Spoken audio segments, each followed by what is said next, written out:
السلام عليكم ورحمة الله وبركاته، شلونكم أعزائي؟ شلون صحتكم جميع المتابعين حول العالم؟ موضوعي حول كيفية الزراعة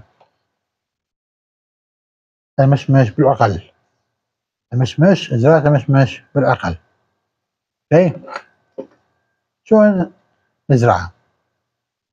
أول شي العقل عبارة عن شقد من 20 سنتيم إلى 25 سنتيم العقلة. اوكي؟ تخلي اتجاه العقلة على هذا الاتجاه، شوفوا هذا المكان مالته الطلع مالته هذا تخليه بهذا الاتجاه يمشي، حتى نمنع من تعفن. تخليه بالمي او تخليه بالتربه، نجيب هذا المعجون، هذا هرمون يسموه هرمون، اذا عندك بالبيت موجود، هو عباره عن شنو؟ معجون يسموه هرمون صالح للهرمون التشجير.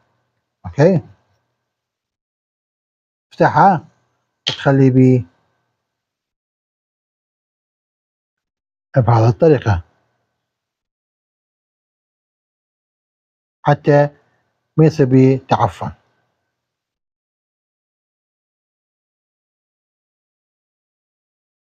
بهذه الطريقه ونغرسه بالتربه.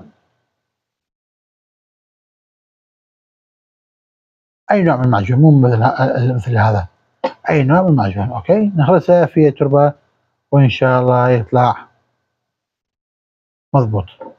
اوكي، ونخلي فوقها دبة مي وان شاء الله يصير مضبوط.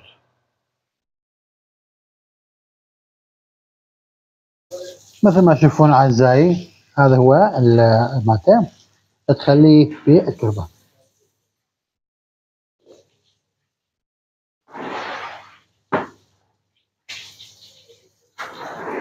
اوكي، ونغطيه بطل مال مي وان شاء الله يطلع مضبوط.